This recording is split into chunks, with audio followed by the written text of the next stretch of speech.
Hi friends, ఈ వీడియోలో మనం డిస్కస్ చేయబోయే అంశము భారత రాజ్యాంగంలోని ఒక ముఖ్యమైన అంశం ప్రాథమిక హక్కులు, ఫండమెంటల్ రైట్స్ అని మనం పిలుస్తూ ఉంటాం.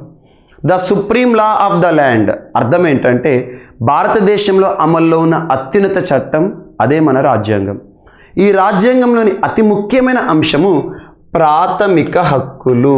అలాంటి ప్రాథమిక హక్కులకి సంబంధించి మీరు ఏ పోటీ పరీక్ష తీసుకున్నా, ఏ స్థాయి పోటీ పరీక్షను తీసుకున్నా, రాజ్యాంగం ఈ సబ్జెక్ట్, ఇండియన్ పాలిటీ ఈ సబ్జెక్ట్ నుండి ఎక్కువ మార్కులు వచ్చే ఆస్కారం ఉన్న టాపిక్ ఏదంటే ప్రాథమిక హక్కులు. అలాంటి ప్రాథమిక హక్కులకి సంబంధించి మన రాజ్యాంగంలో పార్ట్ 3 ఆఫ్ ఇండియన్ కాన్స్టిట్యూషన్, భారత రాజ్యాంగంలోని భాగము 3 ఆర్టికల్స్ అంటే ప్రకరణలు అంటాం.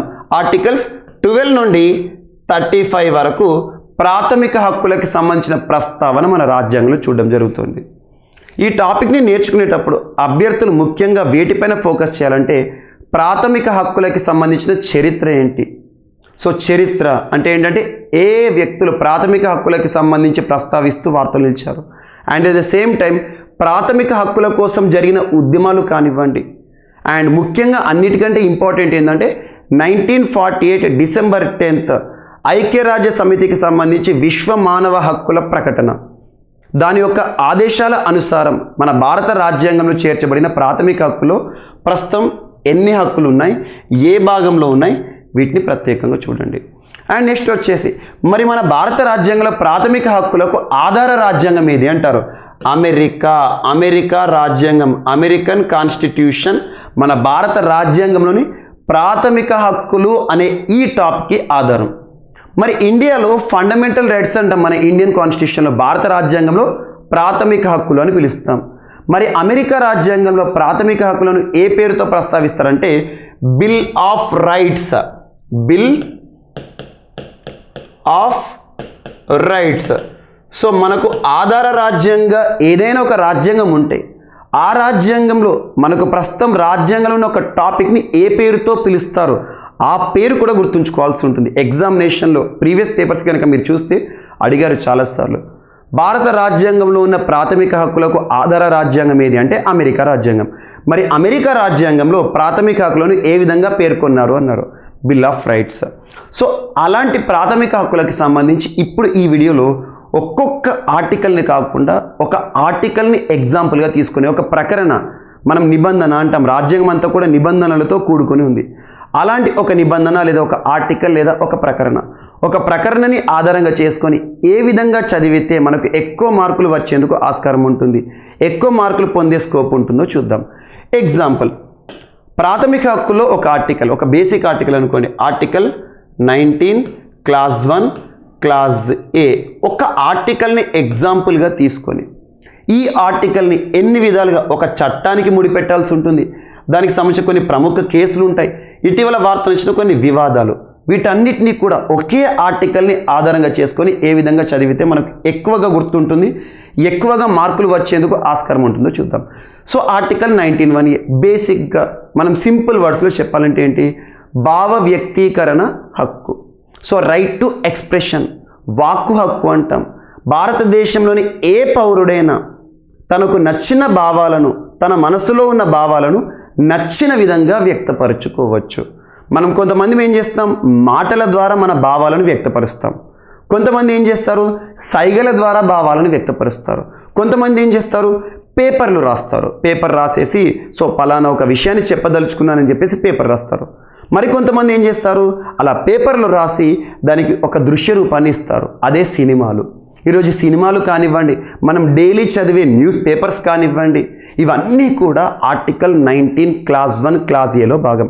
రైట్ టు ఎక్స్ప్రెషన్, భావ వ్యక్తీకరణ కూడా ఒక ప్రాథమిక హక్కే అని చెప్తున్న నిబంధన ఏదంటే article 19 class 1 class A. Very very important in fundamental rights.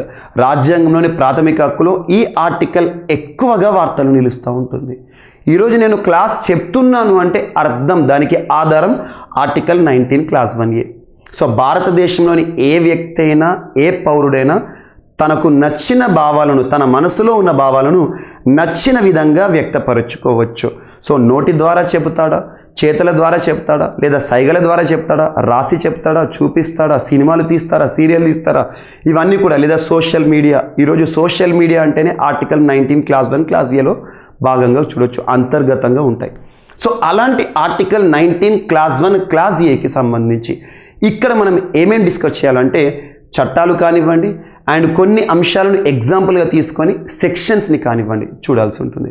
Example మనకు జూన్ సో జూన్ 2020 సంవత్సరం జూన్ మాసంలో కల్నల్ సంతోష్ బాబు గారు మరణించారు. ఎగ్జాంపుల్ చెప్తాను ఇక్కడ. కల్నల్ సంతోష్ బాబు గారు మరణించడం జరిగింది. కల్నల్ సంతోష్ బాబు గారి మరణం దేశం మొత్తాన్ని కూడా దిగ్భ్రాంతికి గురి చేసింది. అలాంటి కల్నల్ సంతోష్ బాబు గారు మరణించిన ప్రదేశము ఇండియా చైనా సరిహద్దు, ఇండో సైనో బార్డర్ అంటారు. Indo cyano border. ఇక్కడ ఒక చిన్న పాయింట్ గుర్తుంచుకోండి. 1962 ఇయర్లో 1962 సంవత్సరంలో భారత్ చైనా ఈ రెండు దేశాల మధ్య కాల్పుల విరమణ ఒప్పందం జరిగింది. ఇక్కడ ఎందుకు ఈ పాయింట్ చెప్పానంటే కల్నల్ సంతోష్ బాబు గారు మరణించినప్పుడు తన శరీరం నుండి ఒక్క బుల్లెట్ కూడా బయటికి రాలేదు. కారణం ఏంటంటే తనను కొట్టి చంపారు, రాళ్ళతో కొట్టి చంపారు. ఇవన్నీ కూడా మనకు మిస్లీనియస్. కానీ కల్నల్ సంతోష్ బాబు గారు మరణించిన తర్వాత భారతదేశం చూపిన ప్రతిస్పందన అదే విదేశీ యాప్ల పైన నిషేధం. మరి ఈ టాపిక్కి లింక్ ఏంటో ఇక్కడ చూద్దాం. సో కల్నల్ సంతోష్ బాబు గారు మరణించిన తర్వాత భారత ప్రభుత్వం ఇండియన్ గవర్నమెంట్ తీసుకున్న చర్య ఏంటంటే విదేశీ యాప్లు, అందులోనూ ముఖ్యంగా చైనాకు చెందిన వందలాది యాప్లు, వందల కొద్ది యాప్లను భారత ప్రభుత్వం నిషేధించింది. సో అలాంటి యాప్లను నిషేధించిన తర్వాత ఒక వార్త సంచలనం వచ్చింది. మనం వార్తాపత్రిక అన్నింటిలో చూసాము. సో ఇక్కడ ఎగ్జామినేషన్ పాయింట్ ఆఫ్ వ్యూలో క్వశ్చన్ ఏ విధంగా ఫ్రేమ్ చేస్తారంటే కల్నల్ సంతోష్ బాబు గారి మరణం తర్వాత భారత ప్రభుత్వం తీసుకున్న చర్యల్లో ఒక చర్య విదేశీ యాప్ల పైన నిషేధం. ఏ అంశాలను పరిగణన తీసుకొని దేశ భద్రతా సమస్యలను లేదా దేశ భద్రతా సమస్యల్లోకి వచ్చినప్పుడు విదేశీ యాప్లపైన కానివ్వండి, విదేశీ సంస్థలపైన కానివ్వండి, విదేశాలకు సంబంధించిన పత్రికలపైన కానివ్వండి, మన స్వదేశీ సంస్థలు పత్రికలపైన కానివ్వండి భారత ప్రభుత్వం ఆంక్షలు విధించే అవకాశం ఉంటుంది. అవకాశాన్ని కల్పిస్తున్న ఒక అధికారం, ఇక్కడ ఒక చట్టాన్ని ముడిపెడతాను, చాలా ఇంపార్టెంట్, గుర్తుంచుకోండి. ఆ చట్టమే IT act, information technology act. ఏదైనా చట్టాన్ని మనం నేర్చుకుంటున్నప్పుడు ఆ చట్టానికి అనుబంధంగా ఆ సంవత్సరాన్ని గుర్తుంచుకోవాలి. ఐటీ చట్టం ఏ సంవత్సరం అంటారు ఎగ్జామినేషన్లో? 2000. Information technology act 2000. ఈ చట్టం ఏ చట్టమైనా తీసుకుంటే అందులో ఖచ్చితంగా సెక్షన్స్ అనేవి ఉంటాయి. సెక్షన్ 1, సెక్షన్ 2, సెక్షన్ 3 అని. సో ఈ చట్టంలో ఒక సెక్షన్ ఉంది. ఆ సెక్షనే section 69A. Very very important bit. Section 69A. ఎందుకు ఈ సెక్షన్ చెప్తున్నానంటే భారత ప్రభుత్వం తీసుకున్న చర్య ఏంటి చైనా పైన? సో మన భారతదేశానికి సంబంధించి సమస్యాత్మకంగా నిలిచిన విదేశీ యాప్లు, అందులోనూ చైనాకు చెందిన యాప్లు, వందలాది యాప్లను భారత ప్రభుత్వం నిషేధించింది. ఇక్కడ ఎగ్జామినేషన్లు అడుగుతారు, ఏ చట్టంలోని ఏ సెక్షన్ని ఆధారంగా చేసుకొని అధికారంగా చేసుకొని భారత ప్రభుత్వం విదేశీ యాప్ల పైన నిషేధాన్ని విధించింది అంటారు. సో అదే ఈ ఐటీ చట్టం 2000 సంవత్సరంలోని section 69A. Very very important bit. ఇక్కడ అభ్యర్థులందరూ కూడా గమనించాల్సింది ఏంటంటే ఈ ఐటీ చట్టం 2000లోని సెక్షన్ 69A అనే పదానికి నిషేధం అనే పదాన్ని జోడించుకోండి. సింపుల్గా ఇటీవల కాలంలో గడిచిన 1 year, లాస్ట్ 1 yearలో చాలా యాప్స్ పైన, కొన్ని యూట్యూబ్ ఛానళ్ళ పైన భారత ప్రభుత్వం నిషేధాజ్ఞలు జారీ చేసింది. ఒక యూట్యూబ్ ఛానల్ పైన కానివ్వండి, లేదా వార్తాపత్రికల పైన కానివ్వండి, లేదా విదేశీ సంస్థలపైన కానివ్వండి, ఇటీవల వార్తలు ఇచ్చిన ట్విట్టర్ పైన కానివ్వండి, కొన్ని నిషేధాజ్ఞలు జారీ చేయాలన్నా, నియంత్రణ ఆజ్ఞలను జారీ చేయాలన్నా భారత ప్రభుత్వానికి అధికారాలను కల్పిస్తున్న ఒక సెక్షన్ 69A. ఇక్కడ ఎగ్జామినేషన్ పాయింట్ ఆఫ్ వ్యూలో భారత ప్రభుత్వం ఇటీవల విధించిన నిషేధాజ్ఞలు పర్టికులర్ కొన్ని యాప్స్, వందలాది యాప్స్, ఏ చట్టంలోని ఏ సెక్షన్ అంటే ఐటీ చట్టంలోని 69A అని గుర్తుంచుకోండి. ఇప్పుడు ఇదే చట్టంలోని ఇంకొక సెక్షన్ని ఈ ఆర్టికల్కి లింక్ చేస్తాను. ఆ ఆర్టికల్ ఏంటంటే section 66 clause A. Very very important. IT చట్టం సేమ్ చట్టం 69A ఎందుకు వార్తల్లోకి వచ్చింది? భారత ప్రభుత్వం జారీ చేసిన నిషేధాజ్ఞలు, విదేశీ యాప్లపైన నిషేధం అని చెప్పాను. ఆ నిషేధాజ్ఞలు అనే పదం వచ్చింది అంటే ఖచ్చితంగా గుర్తుంచుకోండి, ఐటీ చట్టంలోని సెక్షన్ 69A. భారత ప్రభుత్వం మన దేశ భద్రతా సమస్యలను పరిగణలోకి తీసుకొని దేశ భద్రత ప్రమాదపటంచున ఉంది అనిపించినప్పుడు నిషేధాజ్ఞలు జారీ చేస్తుంది. వేటిపైన? యాప్లపైన కానివ్వండి, సోషల్ మీడియా ఛానళ్ళ పైన కానివ్వండి నిషేధాజ్ఞలు జారీ చేస్తుంది. అధికారమే ఆర్టికల్ 69A లేదా section 69A of IT act 2000 అని గుర్తుంచుకోండి. ఇక్కడ సెక్షన్ 66A ఏం చెప్తుందో చూద్దాం. Section 66A of IT act ఒక అధికారం గురించి చెప్తుంది. అధికారం ఇక్కడ మనం ఈ ఆర్టికల్ 19 క్లాస్ 1 క్లాస్ Aకి ఇందాక మనం డిస్కస్ చేసిన టాపిక్ ఏంటి? భావ వ్యక్తీకరణ అనేది, భావ ప్రకటన స్వేచ్ఛ అనేది ఒక వ్యక్తికి రాజ్యాంగం కల్పిస్తున్న ప్రాథమిక హక్కు. భారతదేశంలోని ఏ పౌరుడైనా తనకు నచ్చిన భావాలను నచ్చిన విధంగా వ్యక్తపరచుకోవచ్చు. సో అందులో భాగంగా శ్రేయా సింఘాల్ అనే ఒక యువతి, ఈ పర్సన్ పేరు గుర్తుంచుకోండి, శ్రేయా సింఘాల్. ఇప్పుడు మీకు ఒక కేసును ఏ విధంగా లింక్ చేయాలో చెప్తాను. శ్రేయా సింఘాల్ అనే ఒక యువతి, తను మహారాష్ట్రకు చెందిన యువతి. తను సోషల్ మీడియాలో బాల్ ఠాక్రే గారు మరణించినప్పుడు ఒక పోస్ట్ పెట్టింది.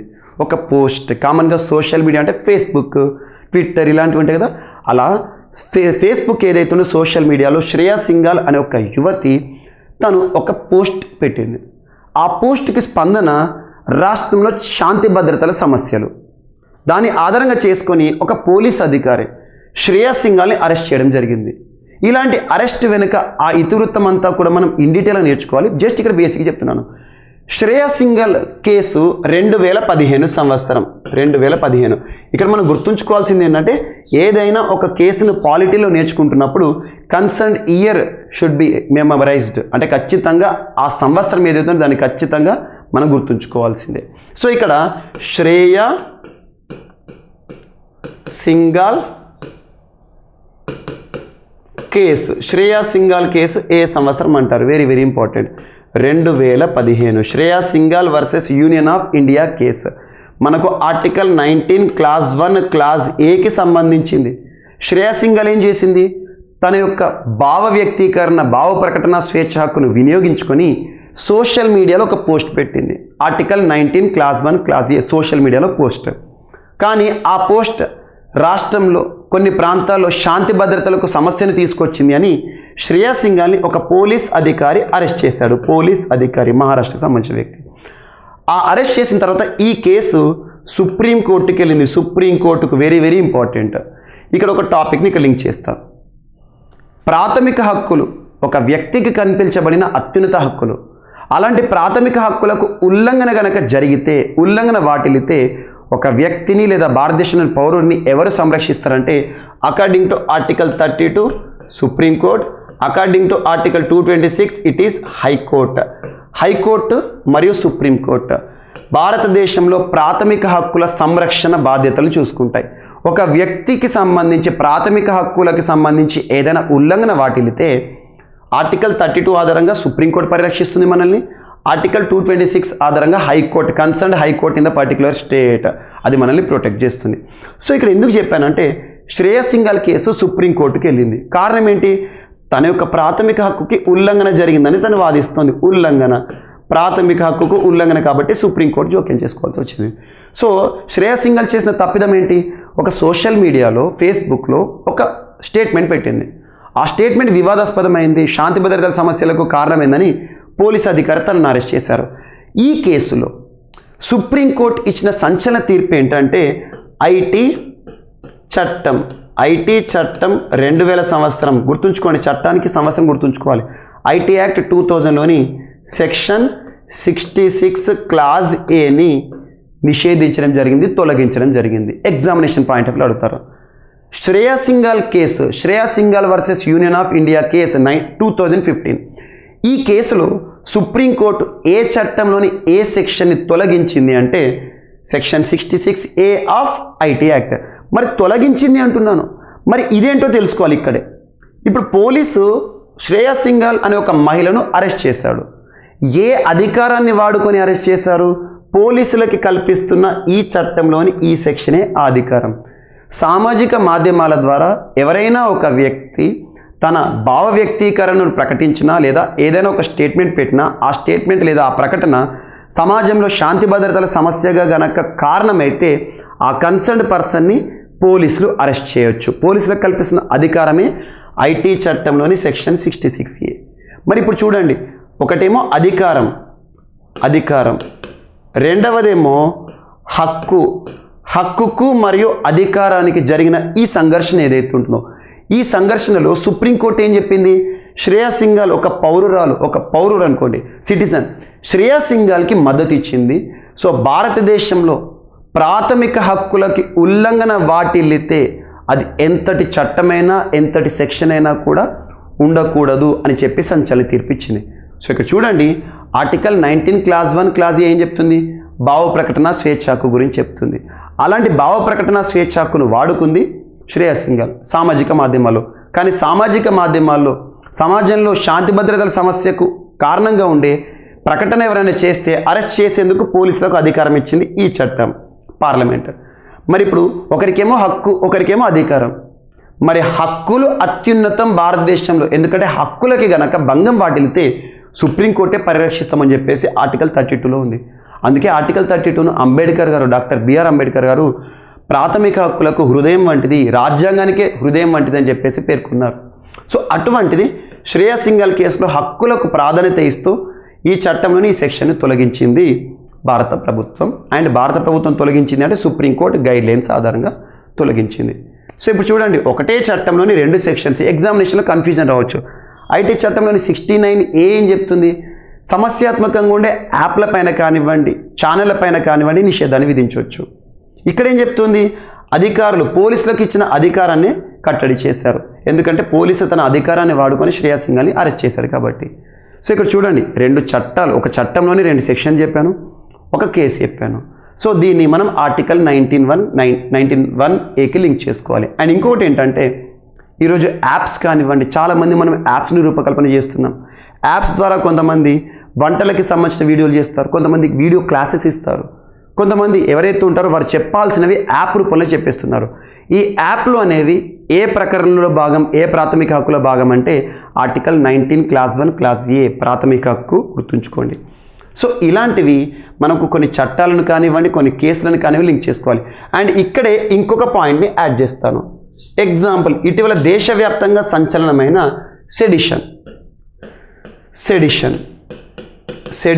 సెడిషన్ అంటే తెలుగులో అర్థం ఏంటి అంటే రాజద్రోహం అంటాం.